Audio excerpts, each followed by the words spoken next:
مگر جو بات میرے فہم و ادراک سے بالا تر ہے کہ وہ یہ ہے کہ تم کس مقصد کے لیے خونخوار مخالفتیں مول لے رہے ہو اور عداوتوں کے طوفان میں کود رہے ہو۔ میں نمائندہ قوم کی حیثیت سے آپ کے پاس آیا ہوں اور 3 صورتیں آپ کے سامنے رکھنا چاہتا ہوں۔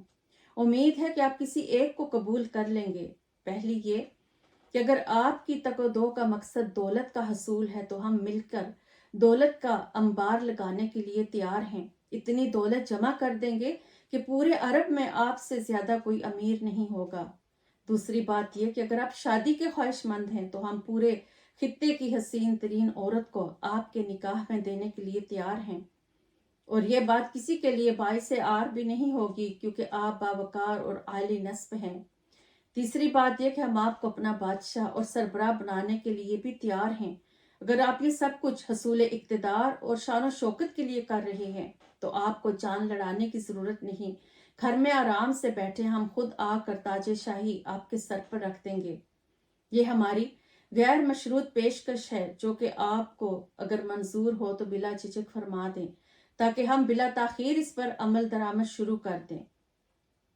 اس نے بہت بنا سنوار کر یہ باتیں کی اور پر امید نظروں سے حضور صلی اللہ علیہ وسلم کی طرف دیکھنے لگا، اور اپنے دنیا دارانہ زاویہ نگاہ سے اس نے بہت اونچی باتیں کہہ دی تھی جو کسی بھی دنیا دار کو شیشے میں اتارنے کے لیے کافی ہوتی ہیں۔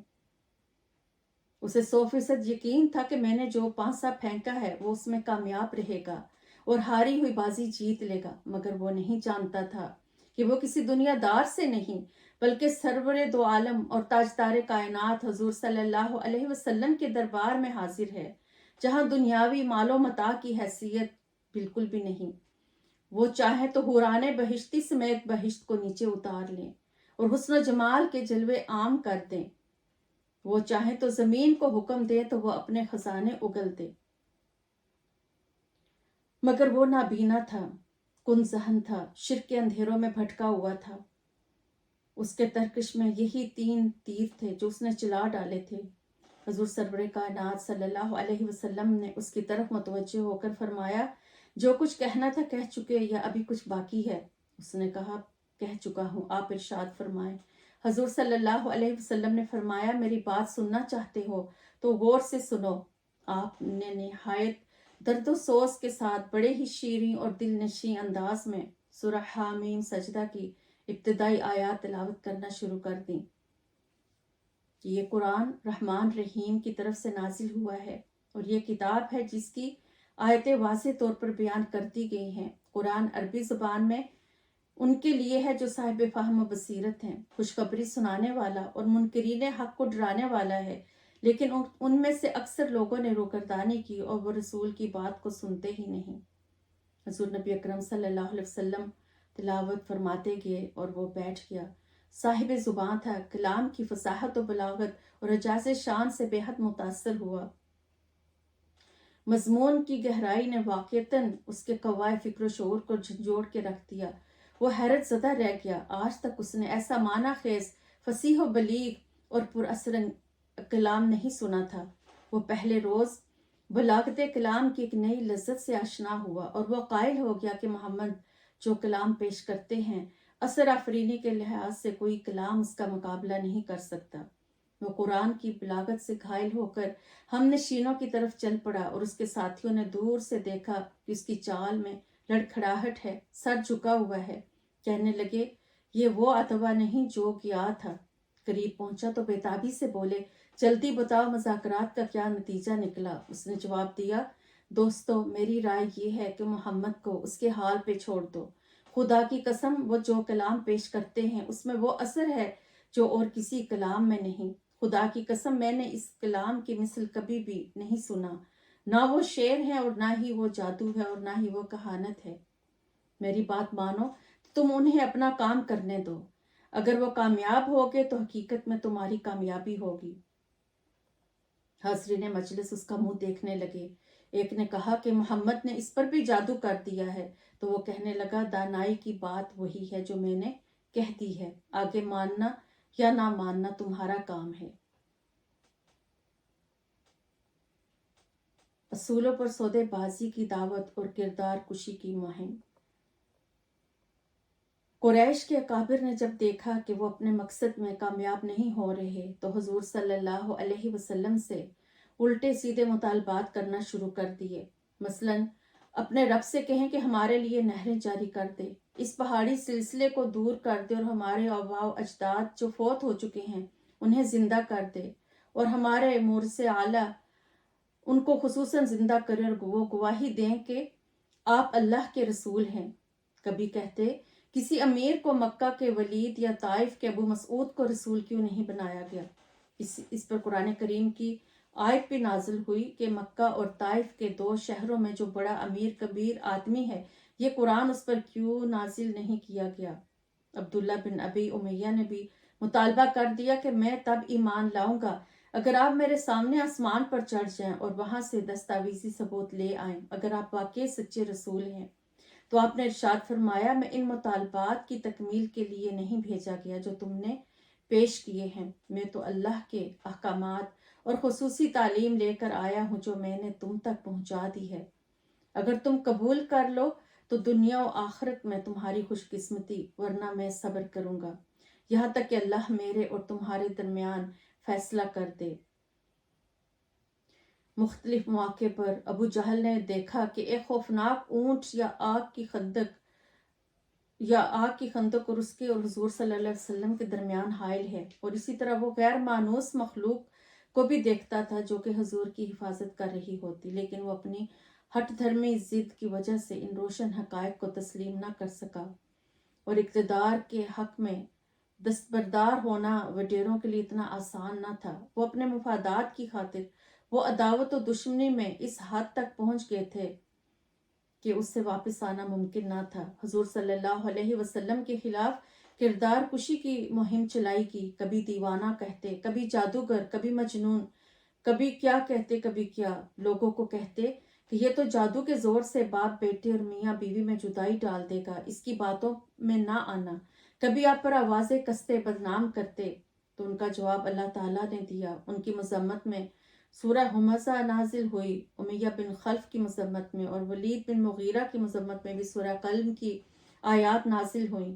اسی طرح سورہ فرقان، جاسیہ اور لقمان میں بھی ان سرداروں کی باتوں کا جواب دیا گیا، لیکن حضور صلی اللہ علیہ وسلم نے اپنا مشن جاری رکھا۔ ان کی بے تکی باتوں اور کردار کشی کی مہم مصطفی تحریک کا کچھ نہ بگاڑ سکی۔ اگلے باب کی طرف چلتے ہیں۔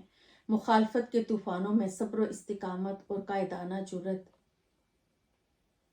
پیغمبر اعظم و آخر حضور نبی اکرم صلی اللہ علیہ وسلم نے جن ناسازگار حالات میں دعوتی و تبلیغی سرگرمیوں کا آغاز فرمایا، ان میں کام کرنا بڑی جرات آمیزی تھی۔ راستے میں رکاوٹوں کے پہاڑ کھڑے کرنے والے لوگ بڑے قد آور، بارسوخ اور دولت و طاقت کے نشے میں بدمست تھے۔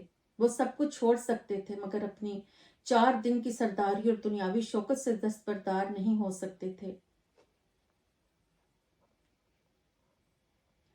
اہل محلہ بھی اپنے گھروں کا تمام کوڑا کرکٹ، گندی اور بیکار چیزیں آ کے حضور صلی اللہ علیہ وسلم کے در اقدس کے سامنے آپ کو تنگ کرنے کے لیے پھینک دیتے تھے، بلکہ ادھر ادھر سے آنتیں، خون کے لوتھڑے، فضلات اور گوبر وغیرہ لا کر بھی حضور صلی اللہ علیہ وسلم کے دروازہ انور کے سامنے ڈھیر کر دیتے، تاکہ آپ باہر نکلیں تو اذیت پہنچے اور گھر میں موجود ہوں تو اندر بدبو جاتی رہے۔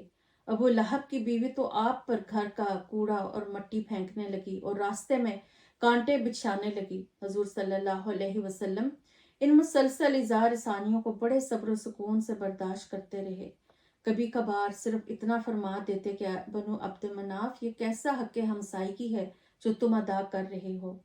ایک بار آپ حرم شریف میں نماز میں مشغول تھے، آپ سجدے میں گئے تو ظالموں نے اونٹ کی اوجری آپ کے کاندھوں پر ڈال دی۔ حضرت فاطمہ رضی اللہ عنہا بچی تھیں، بھاگ کر آئیں اور اپنے ننھے ننھے ہاتھوں سے بمشکل اسے اتار کے پھینکا اور انہیں شرم دلائی۔ ناموافق حالات میں بھی اپنے موقف پر ڈٹے رہنا اور اصولوں کا پرچار جاری رکھنا بہت مشکل کام ہے۔ ایک عام ذہنی سطح اور کمزور اعصاب کا انسان ہمت ہار کے بیٹھ جاتا ہے اور خود کو حالات کے رحم و کرم پر چھوڑ دیتا ہے۔ اس میں اتنی جرات نہیں ہوتی کہ ان کا حالات کا سامنا کرے اور قوت ارادی سے ان کا رخ موڑ دے، مگر اہل عزم و ہمت کی بات ہی کچھ اور ہے۔ وہ ناسازگار حالات کی تند و تیز آندھیوں ہی میں فکر و نظر کے چراغ جلاتے ہیں اور دشمن کی پھونکوں سے اسے بجھنے نہیں دیتے، اور اس طرح وہ ان کی جفاکشی اور محنت و مشقت اور اپنے مشن کے لیے اس طرح انہیں سرگرم عمل رکھتی ہے، کیونکہ وہ اپنے مالک کی رضا اور خوشنودی کے طالب ہوتے ہیں اور اسی پر نظریں جمائے رکھتے ہیں۔ وہ جب دیکھتے ہیں کہ مولا کی رضا اذیتیں سہ کر مشن جاری رکھنے میں ہی ہے تو وہ سب کچھ خندہ پیشانی سے برداشت کرتے ہیں، مخالفتوں اور عداوتوں کے طوفانوں کی پرواہ نہیں کرتے۔ اگلے حصے کی طرف چلتے ہیں۔ اہل ستم کی چیرہ دستیاں۔ دعوت حق قبول کرنے اور اعلانیہ دین میں شمولیت اختیار کرنے والوں کی دو قسمیں تھیں۔ اول وہ لوگ تھے جو مصطفی تحریک شروع ہونے سے پہلے ہی تلاش حق میں سرگرداں تھے اور خیر و صداقت تک رسائی کے لیے اپنی ہمت کے مطابق ہاتھ پاؤں مار رہے تھے۔ یہ لوگ طبعی طور پر نیکی پسند، دنیاوی تکلفات سے دور اور دائمی نجات کے خواہاں تھے۔ انہیں مال و جاہ اور شہرت و شوکت اور مصنوعی عزت و وقار کی بھوک نہ تھی۔ دوسری قسم ان لوگوں کی تھی جو معاشرتی حوالے سے کمزور تھے۔ جب انہوں نے یہ آواز حق سنا تو انہیں اس میں انسان کی قدر افزائی، اس کے حقوق کے تحفظ کی ضمانت، محبت و شفقت کی جھلک اور روح کی تسکین کی شان نظر آئی۔ اس لیے وہ ایمان لے آئے اور اس قافلہ عشق و مستی میں شامل ہو گئے۔ ان ستم شعار باطل پرستوں نے جب دیکھا کہ نئے دین اور مشن کے ساتھ ان لوگوں کی جذباتی وابستگی نے دوسرے لوگوں کے لیے بھی راہیں کھول دی ہیں اور وہ اس کی رفاقت اختیار کرنے کے لیے سنجیدگی سے سوچنے لگے ہیں تو وہ آپے سے باہر ہو گئے۔ انہیں اپنے مادی مفادات خطرے میں نظر آنے لگے۔ وہ جانتے تھے کہ کعبہ میں رکھے ہوئے بت اور جا بجا قائم صنم کدے ہی ان کی آمدن اور ذاتی وجاہت کا ذریعہ ہیں۔ انہی کی وجہ سے لوگ انہیں عزت کی نظر سے دیکھتے ہیں اور نذرانے پیش کرتے ہیں۔ اگر یہ بت خانے ہی ویران ہو گئے تو انہیں کون پیشوا مانے گا اور نذرانے پیش کرے گا؟ چنانچہ انہوں نے اپنے منصوبوں پر عمل شروع کر دیا۔ ظلم کا آغاز وہ سوچتے تھے کہ کس طرح کیا جائے اور سب سے پہلے کن لوگوں کو مظالم کا نشانہ بنایا جائے۔ حضرت عبداللہ بن مسعود رضی اللہ عنہ نے فرمایا کہ سب سے پہلے ان 7 ہستیوں نے اپنا اسلام ظاہر کیا۔ حضور نبی کریم صلی اللہ علیہ وسلم، حضرت ابو بکر صدیق رضی اللہ عنہ، حضرت عمار رضی اللہ عنہ، حضرت عمار کی امی حضرت سمیہ رضی اللہ عنہ، حضرت صہیب، حضرت بلال، حضرت مقداد۔ اللہ تعالیٰ نے حضور صلی اللہ علیہ وسلم کی حفاظت کا انتظام ان کے چچا ابو طالب کے ذریعے کیا اور حضرت ابو بکر رضی اللہ عنہ کو ان کی قوم کے ذریعے بچایا۔ باقی 5 افراد کو مشرکین نے اپنی گرفت میں لیے رکھا، انہیں لوہے کی زنجیریں پہنائی اور کڑکتی دھوپ میں بچھایا۔ وہ لوگ انہیں بے تحاشا زد و کوب کرتے، بھوکا پیاسا رکھتے، یہاں تک کہ شدت تکلیف کی وجہ سے ان میں سے کوئی شخص اس قابل بھی نہیں رہتا تھا کہ سیدھا بیٹھ سکے، اور انہیں کچھ ہوش بھی نہیں رہتی تھی کہ وہ کیا کہہ رہے ہیں۔ اسی طرح حضرت بلال رضی اللہ عنہ حبشی نژاد تھے اور سرزمین حبشہ کے سارے جسمانی خصائص ان کی ذات میں پائے جاتے تھے، مگر انہیں قدرت نے ایمان و استقامت کا کوہ گراں بنایا تھا۔ ظلم و ستم کے تمام حربے اور صفاقی کے سارے ہتھیار ان پر آزمائے گئے، لیکن ان کے پائے استقلال میں کوئی لغزش نہ آئی۔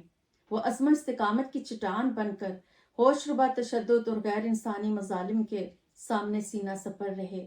اپنی جان ناتواں پر ہر ستم سہا، مگر ایمان کا دامن ہاتھ سے نہ چھوڑا اور انگاروں پر لیٹ کر دین کے ساتھ اپنی وابستگی قائم رکھی۔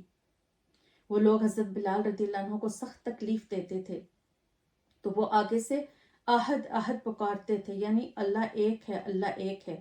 وہ دشمن کہتے جو ہم کہہ رہے ہیں وہ کہو، تو آپ جواب دیتے میری زبان پر وہ چڑھتا ہی نہیں۔ جب کوئی حربہ بھی کارگر نہ ہوا تو انہوں نے پھر حضرت بلال کو بچوں کے سپرد کر دیا۔ انہوں نے حضرت بلال کے گلے میں رسی ڈال دی اور بچوں کے ہاتھ میں تھما دی تاکہ مکہ کے پہاڑوں کے درمیان انہیں گھسیٹیں، مگر پھر بھی بلال احد احد ہی کا نعرہ بلند کرتے رہے۔ امیہ بن خلف حضرت بلال کو تپتی دوپہر میں پکڑ کر باہر لے جاتا اور مکہ کی سنگلاخ زمین پر لٹا دیتا اور پھر ایک وزنی پتھر لانے کا حکم دیتا جو ان کے سینے پر رکھ دیا جاتا۔ پھر حضرت امیہ حضرت بلال کو مخاطب کر کے دھمکی دیتا تو تپتی زمین پر اس گرم وزنی پتھر کے نیچے تو اسی طرح پڑا رہے گا یہاں تک کہ تو مر جائے، یا پھر محمد کا انکار کر دے، یا پھر ہمارے لات اور عزا کو پوجنے لگے۔ لیکن حضرت بلال رضی اللہ عنہ اس شدت اور تکلیف کے عالم میں بھی احد احد پکارتے تھے۔ ایک دفعہ کا ذکر ہے کہ اسی طرح یہ ظلم و ستم جاری تھا کہ حضرت ابوبکر صدیق رضی اللہ عنہ گزرے۔ وحشت و بربریت کا یہ غیر انسانی سلوک دیکھ کر ان کا دل بھر آیا، اور انہوں نے حضرت ابوبکر صدیق رضی اللہ عنہ نے اپنا ایک طاقتور غلام دے کر حضرت بلال رضی اللہ عنہ کو لیا اور آزاد کر دیا۔ اسی طرح حضرت عمار بن یاسر کو بھی بہت ستایا گیا۔ حضور صلی اللہ علیہ وسلم حضرت عمار اور ان کے ماں باپ کے قریب سے گزرتے تھے تو اس وقت کافر لوگ مکہ کے تپتے پتھریلے میدان میں ان لوگوں کو عذاب دے رہے ہوتے۔ انہیں اس تکلیف میں دیکھ کر آپ فرماتے، اے آل یاسر، صبر کا دامن تھامے رہو، ہم تمہارے ساتھ جنت کا وعدہ کرتے ہیں۔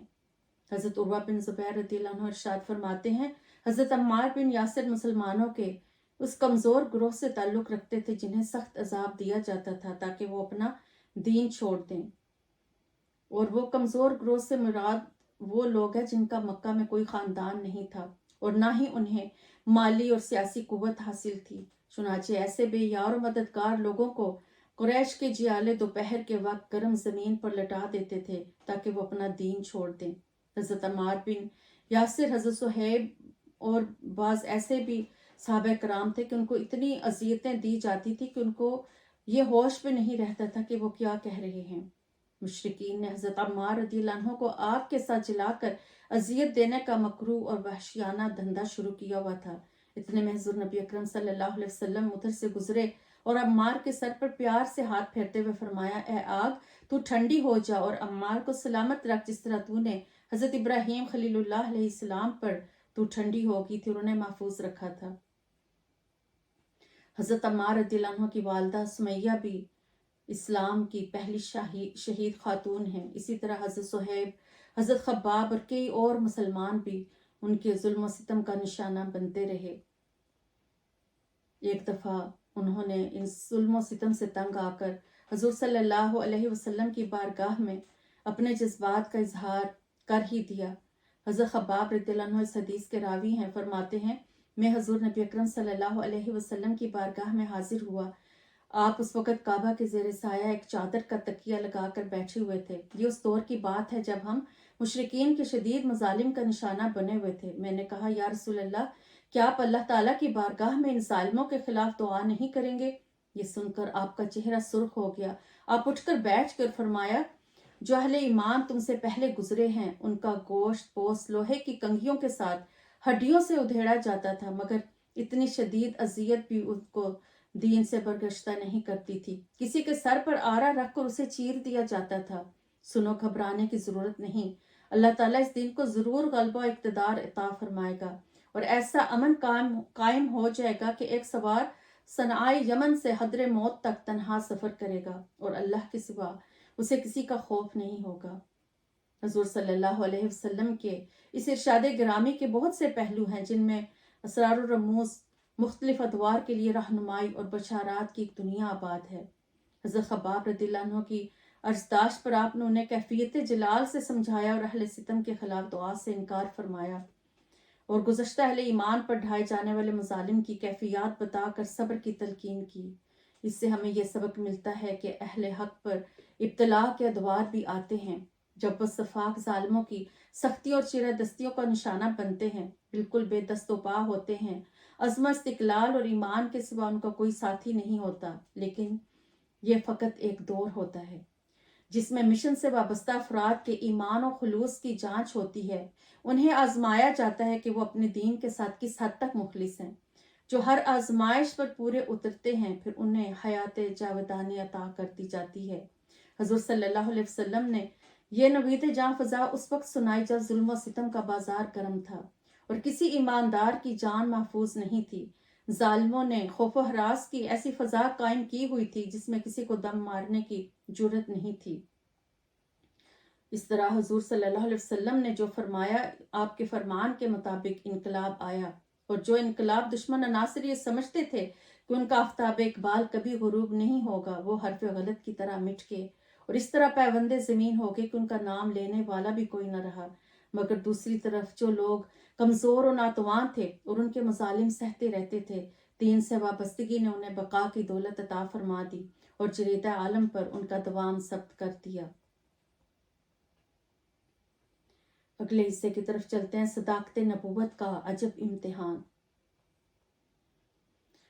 بت پرست طاغوتی طاقتوں نے دین حق کے علم برداروں خدا اور رسول صلی اللہ علیہ وسلم کی محبت سے سرشار اہل ایمان کو دین حق سے منحرف کرنے کے لیے ایڑی چوٹی کا زور لگایا اور کوئی ستم ایسا نہ چھوڑا جو ان کی جان پر نہ توڑا ہو۔ مگر ان تمام مظالم اور مذموم کوششوں کے باوجود بھی جب مصطفی تحریک نہ دبی، کارکنوں کے حوصلے بلند رہے اور وہ دعوت حق اور عشق رسالت میں آپ صلی اللہ علیہ وسلم کا پرچم تھامے جرأت و ہمت کے ساتھ راہ انقلاب پر گامزن رہے، تو ان لوگوں کے حوصلے پست ہو گئے، لیکن وہ آسانی سے ہار ماننے والے نہیں تھے۔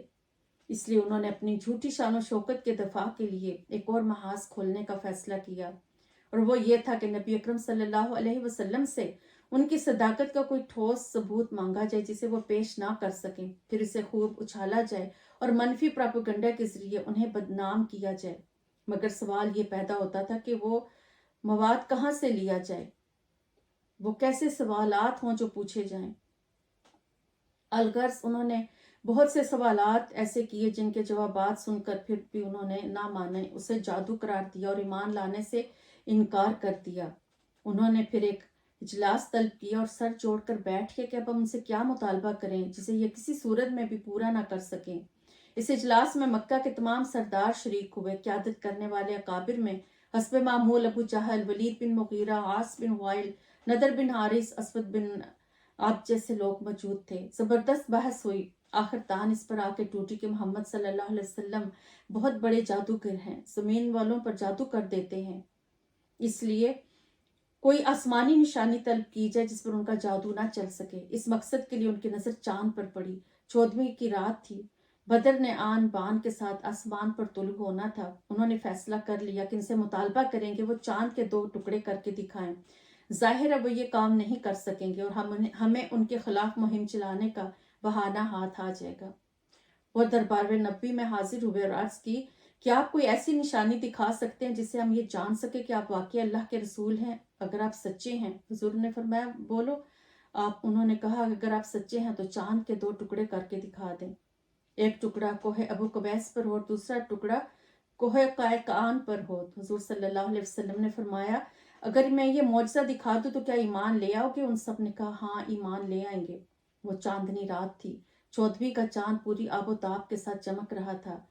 مصطفیٰ کریم صلی اللہ علیہ وسلم کے دست مبارک بارگاہ خداوندی میں دعا کے لیے اٹھے، چاند کی طرف انگلی مبارک کا اشارہ کیا۔ دیکھتے دیکھتے منور و تاباں چاند 2 حصوں میں منقسم ہو گیا۔ ایک ٹکڑا اپنی جگہ پر رہا اور دوسرا ٹکڑا حرکت کرتا ہوا پہاڑی کی دوسری جانب چلا گیا۔ دونوں ٹکڑے الگ الگ نمایاں نظر آ رہے تھے۔ حضور صلی اللہ علیہ وسلم نے انہیں مخاطب کر کے فرمایا غور سے دیکھو اور گواہ ہو جاؤ۔ وہ لوگ دم بخود رہ گئے، ان کی عقلیں جواب دے گئیں۔ انہوں نے غور سے چاند کو دیکھا اور پھر آنکھیں ملی، پھر اسے دیکھا واضح طور پر وہ 2 حصوں میں تقسیم تھا۔ انہوں نے پھر آنکھیں ملی اور پھر اس کے بعد اس منظر کی کوئی توجیہ نہ کر سکے اور بے ساختہ چلا اٹھے محمد یہ تو ایک کھلا ہوا جادو ہے۔ عصر سے شام تک جتنا وقت ہوتا ہے یہ منظر تقریباً اتنی دیر تک قائم رہا۔ یہ لوگ دیکھتے رہے، پھر چاند غائب ہو گیا، لیکن وہ پھر بھی ایمان نہ لائے اور اسے خوفناک جادو قرار دے کر خاموش ہو گئے۔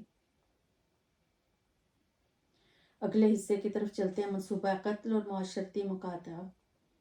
مصطفی تحریک کو ابتدا ہی میں بڑے مخلص، وفا شعار، باہمت، سرفروش اور جانسار کارکن ملے جنہوں نے استبداد پسند امراء، اقتدار پسند وڈیروں اور قبائلی سرداروں کا ہر وار اپنے سینے پر سہا، ہر ستم بڑی حوصلہ مندی اور جوان مردی کے ساتھ برداشت کیا، تپتی زمین پر لیٹے اور دہکتے انگاروں پر لوٹے، بھوکے اور پیاسے رہے، تنور کی طرح گرم دوپہر میں لوہے کی زنجیروں اور زرہوں میں جام بلب پڑے رہے، جسم کو چیر دینے والے کوڑے کھائے، عقوبت خانوں کی غیر انسانی اذیتیں برداشت کیں، مگر جس راہ محبت پر چل نکلے تھے اس سے ایک قدم بھی واپس مڑنے کے لیے تیار نہ تھے۔ تحریک کی قیادت کرنے والے عظیم و جلیل اور جرأت مند رہنما بھی روز اول سے ہی ایک ناقابل تسخیر عزم کے ساتھ آگے بڑھ رہے تھے۔ ان کے بلند عزائم اور توانا ارادوں میں کوئی تزلزل پیدا نہ ہوتا تھا۔ اسے دیکھ کر اہل شرک نے مسلمانوں پر پہلے سے بھی زیادہ سختی شروع کر دی، جس سے سب کا جینا دوبھر ہو گیا اور مصیبت انتہا کو پہنچ گئی۔ قریش نے یہ اجتماعی سازش تیار کی کہ رسول اللہ صلی اللہ علیہ وسلم کو اعلانیہ قتل کر دیا جائے۔ جب ابو طالب نے قوم کا یہ رویہ دیکھا تو بنو عبد المطلب کو جمع کیا اور انہیں حکم دیا کہ رسول اللہ صلی اللہ علیہ وسلم کو درے میں لے جائیں اور جو بھی لوگ ان کے قتل کے درپے ہیں ان سے بچائیں۔ ابو طالب بہت دانا، تجربہ کار اور دور اندیش تھے۔ رات کے وقت حضور صلی اللہ علیہ وسلم کو سب کے سامنے ایک بستر پر لٹا دیتے تاکہ سب دیکھ لیں کہ محمد یہاں سوئے ہوئے ہیں۔ پھر موقع پا کر آپ کو اس بستر سے نکال کر کسی اور جگہ سلا دیتے اور اپنے کسی بیٹے، بھائی یا چچا زاد سے کہتے کہ وہ اس بستر پہ سو جائے۔ جب قریش کو ابو طالب کی ان حفاظتی تدابیر اور عملی اقدامات کا علم ہوا تو وہ بھر گئے اور پھر وہ اکٹھے ہو گئے، سب لوگوں کو اکٹھا کیا اور انہوں نے کہا کہ بنو ہاشم اور بنو عبد المطلب ہمارے راستے میں رکاوٹ بنے ہیں اور انہوں نے ہمارے عزائم کو ناکام بنا دیا اور یہ قومی خیانت اور غداری ہے۔ اس لیے یہ اجتماعی فیصلہ کیا جاتا ہے کہ آج سے بنو ہاشم اور بنو عبد المطلب کا معاشرتی مقاطعہ کیا جاتا ہے۔ کوئی شخص ان سے معاشرتی روابط نہ رکھے، کسی قسم کا لین دین نہ کرے، میل ملاپ بند کیا جائے، نہ ان سے کوئی چیز خریدے اور نہ انہیں خریدنے دے، نہ ان کے پاس جائے، نہ انہیں اپنے پاس آنے دے، نہ ان کے ساتھ نکاح کرے اور نہ انہیں اپنی برادری میں نکاح کرنے کی اجازت دے۔ جب قریش نے دیکھا کہ بنو ہاشم نے حضور اکرم صلی اللہ علیہ وسلم کو محفوظ کر لیا ہے تو وہ پھر متحد ہو گئے اور وہ جمع ہوئے تو انہوں نے اس بات پر اتفاق کیا کہ ان کے ساتھ نشست و برخاست نہیں رکھیں گے، نہ ہی کسی قسم کی خرید و فروخت ان کے ساتھ کریں گے، نہ ہی ان کی گھروں میں جائیں گے، یہاں تک کہ وہ رسول اکرم صلی اللہ علیہ وسلم کو قتل کے لیے ان کے سپرد کر دیں۔ ایک دستاویز بھی تیار کی گئی جس میں یہ عہد کیا گیا کہ وہ بنو ہاشم کے ساتھ کبھی بھی صلح نہیں کریں گے اور نہ ان پر ترس کھائیں گے، یہاں تک کہ وہ حضور کو ان کے حوالے کرتے تاکہ انہیں قتل کر سکیں۔ یہ دستاویز محرم کے شروع میں لکھی گئی، اس وقت بعثت کا 7واں سال تھا۔ حضرت جبیر بن مطعم راوی ہیں، وہ کہتے ہیں کہ تمام قبائل کے اتفاق و اتحاد سے جو دستاویز تیار کی گئی تھی وہ جوف کعبہ میں لٹکا دی گئی تاکہ سب کو اس کا پاس رہے اور کوئی خلاف ورزی نہ کرے۔ اس طرح بنو ہاشم اور بنو عبد المطلب سے ہر قسم کے روابط توڑ دیے گئے۔ منڈی میں آ کر خرید و فروخت بھی ان کے لیے منع کر دی گئی۔ اگر کوئی باہر سے قافلہ آتا تو قریش کے ظالم سردار وہاں پہنچ کر پہلے ہی سارا مال اور اسباب غلہ خرید لیتے تاکہ بنو ہاشم نہ خرید سکیں۔ اس طرح شیب ابی طالب میں محصور افراد کے پاس کھانے کے لیے کچھ نہ رہا، پتے کھا کر گزارا کرنے لگے اور بھوک اور پیاس سے بلکنے والے بچوں کی چیخو پکار سے ساری وادی گونج اٹھی۔ ان کے رونے اور چلانے کی آوازیں دور دور تک سنائی دینے لگی۔ یہ آوازیں سن کر کسی کا دل خوش ہو جاتا اور کوئی غمگین ہو جاتا اور اس کا دل درد سے بھر آتا۔ حکیم بن حزام حضرت خدیجہ رضی اللہ عنہا کا بھتیجا تھا۔ جب اسے بچوں کے رونے اور چیخنے چلانے کی آوازیں سنائی دی تو وہ چوری چھپے کھانے پینے کی اشیاء اونٹ پر لاد کر ان تک پہنچا دیتا تھا۔ آخر ایک دن پکڑا گیا اور اسے روک دیا گیا۔ اس نے چند لوگ اپنے ساتھ ملائے اور اس ظلم کے خلاف آواز اٹھانے کا فیصلہ کیا۔ صحن کعبہ میں یہ لوگ آئے، طواف کیا اور اہل مکہ پر کہا کہ یہ تمام مظالم ختم کریں، اس ظالم دستاویز کو پھاڑ دیں۔ ابو جہل نے انکار کر دیا۔ اتنے میں دیکھا کہ حضرت ابو طالب ان کے پاس آئے اور بولے، میرے بھتیجے محمد نے کبھی جھوٹ نہیں بولا۔ انہوں نے مجھے بتایا ہے کہ اللہ تعالیٰ نے تمہاری دستاویز پر دیمک کو مسلط کر دیا ہے اور اس نے اس کا ہر وہ لفظ کھا لیا ہے جس میں ظلم و ستم کا ذکر تھا، صرف وہ کلمہ رہنے دیا ہے جس میں اللہ کا ذکر تھا۔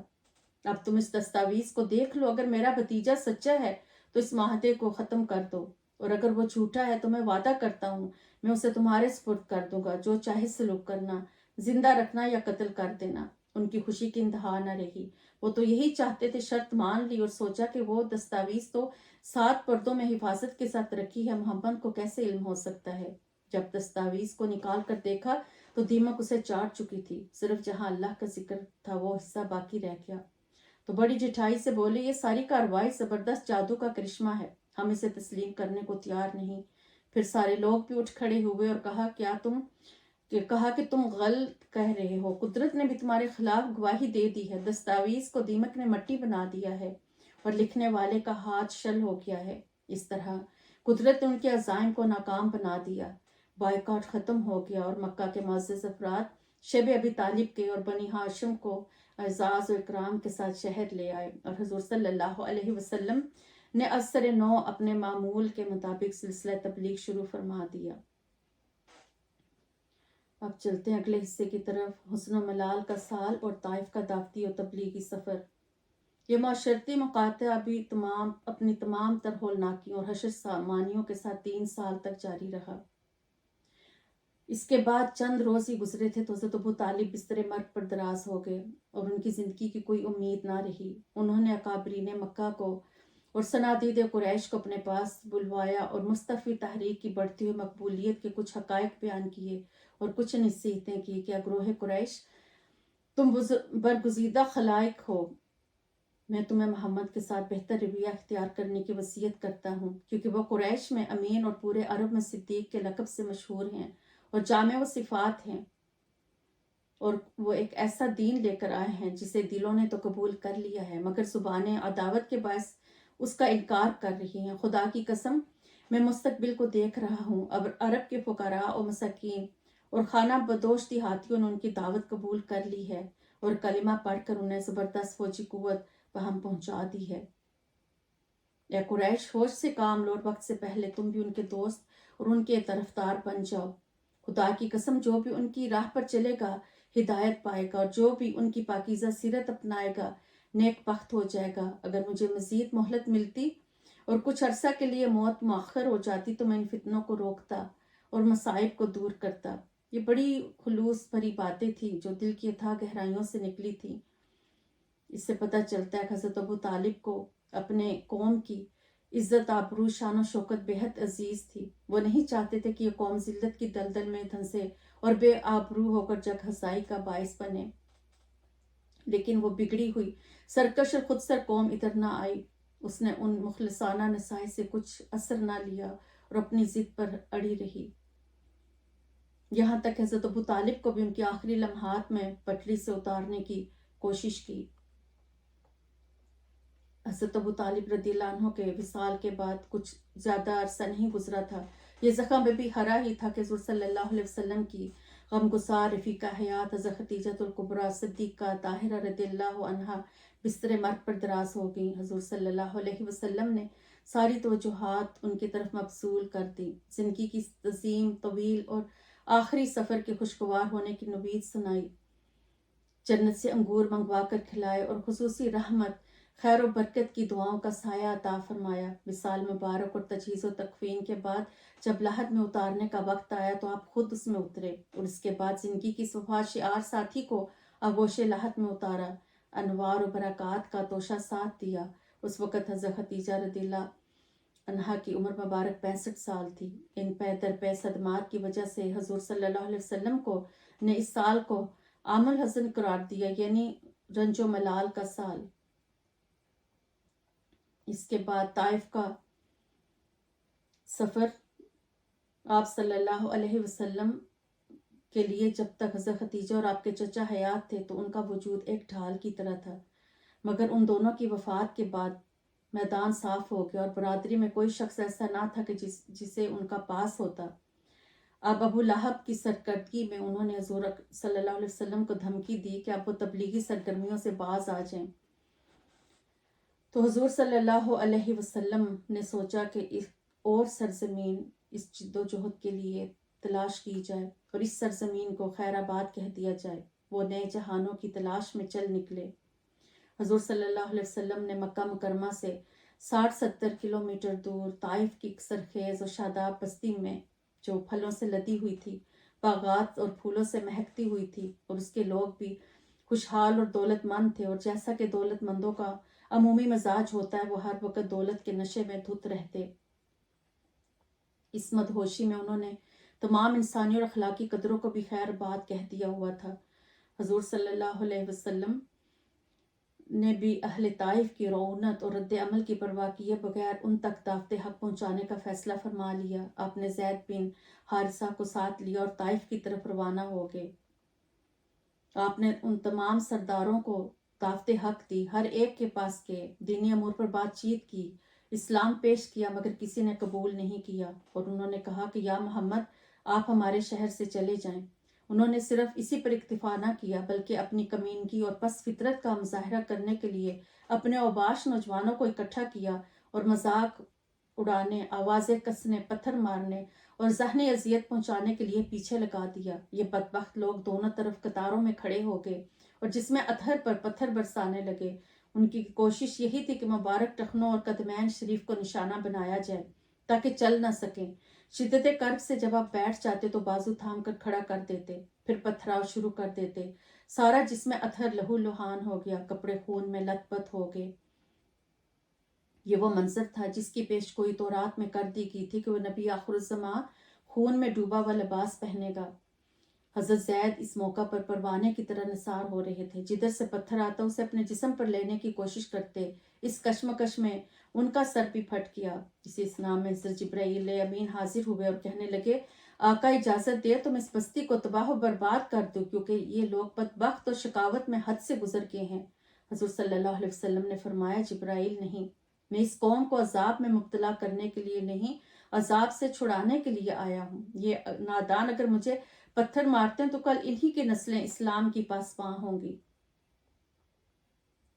طائف کا یہ سفر تقریباً 1 ماہ جاری رہا اور روایات کے مطابق آپ 10 شوال کی 27 تاریخ کو تشریف لے گئے تھے اور 23 ذی القعدہ کو آپ واپس تشریف لائے۔ اس حساب سے یہ 25 دن بنتے ہیں۔ تو اس سفر طائف میں پیش آنے والے واقعات سے پتہ چلتا ہے کہ دعوت و تبلیغ کا میدان پھولوں کی سیج نہیں۔ حق و صداقت پر مبنی تبلیغ کے راستے میں قدم قدم پر بے شمار مشکلات آتی ہیں، مخالفتوں کا سامنا کرنا پڑتا ہے، اور اس میں یہ درس بھی پنہاں ہے کہ تبلیغ حق اور دعوت اللہ بہت بڑی ذمہ داری ہے، اور ایک ایسا عظیم فرض ہے جس کی ادائیگی ہر صورت میں ضروری ہے، خواہ اس راستے میں پتھر کھانا پڑے، دشمنوں کی ذلت آمیز سلوک کا نشانہ بننا پڑے۔ بظاہر انسان عوام کی نظروں میں ذلیل اور حقیر ہو جاتا ہے، مگر دعوت کے صلے میں ملنے والے مقام و منصب کی وجہ سے رب کا مقرب بندہ بن جاتا ہے، اور وہ یہ انعام ہے جسے ہوس کے مارے اور دین کے بے بہرہ دل کے اندھے نہیں سمجھ سکتے۔ حضور نبی اکرم صلی اللہ علیہ وسلم نے حضرت زید سے بہت اعتماد کے ساتھ بات کی اور روشن مستقبل کی نوید بھی سنائی، جسے پتہ چلتا ہے کارکنوں کو ناموافق حالات میں مایوس نہیں ہونا چاہیے، بلکہ یقین و ایمان کے دیے فروزاں رکھنے چاہیے۔ یہ ممکن ہی نہیں کہ محض اللہ کی رضا اور دین مصطفی کے احیاء و اعلیٰ کے لیے کام کیا جا رہا ہو اور پھر اس میں ناکامی ہو۔ اس لیے آپ نے حضرت زید کی ڈھارس بندھاتے ہوئے فرمایا زید تم جو ناسازگار حالات دیکھ رہے ہو ان سے گھبراؤ نہیں، بے شک اللہ تعالیٰ کشائش اور ان سے نکلنے کا راستہ ضرور پیدا فرما دے گا، اور بے شک اللہ تعالیٰ اپنے دین کی ضرور مدد فرمائے گا اور اپنے نبی کو ضرور غلبہ و اقتدار عطا فرمائے گا۔ اور پھر مستقبل قریب میں ہی دنیا نے دیکھ لیا کہ زبان نبوت سے نکلے ہوئے کلمات بالکل سچ ثابت ہوئے، ظلمت شب گریزپا ہوگی اور سحر کے نور سے آسمان جگمگا اٹھا۔ اب آج کے آخری حصے کی طرف چلتے ہیں، مصطفی تحریک میں جنات کا حصہ۔ طائف کی سرزمین سے حضور صلی اللہ علیہ وسلم رنجیدہ دل لے کر نکلے اور طبیعت مبارک اتنی ملول ہوئی کہ آپ چلتے رہے، کسی طرف دھیان ہی نہ دیا، یہاں تک کہ اسی عالم میں آپ وادی نخلا پہنچ گئے۔ سرسبز و شاداب دلکش وادی تھی، یہاں پہنچ کر آپ کی طبیعت کچھ سنبھلی۔ قدرت نے ایک ایسی مخلوق کو ادھر بھیج دیا جو نظر نہیں آتی تھی، یہ جنات کی ایک جماعت تھی جو ادھر سے گزر رہی تھی۔ حضور صلی اللہ علیہ وسلم فجر کی نماز میں تلاوت قرآن پاک فرما رہے تھے، وہ اس کلام کی شیرینی میں کھو گئے، خاموشی سے سنتے رہے۔ قرآن میں بھی اس کا ذکر ہے، سورہ میں جس کا ترجمہ ہے کہ ہمارے رسول یاد کیجئے وہ وقت جب ہم نے جنات کی ایک جماعت کو آپ کی طرف متوجہ کیا تاکہ قرآن سن سکیں، جب وہ وہاں پہنچے تو بولے خاموش رہو اور غور سے سنو۔ جب یہاں کے رہنے والے انسانوں نے اسے سننے سے قبول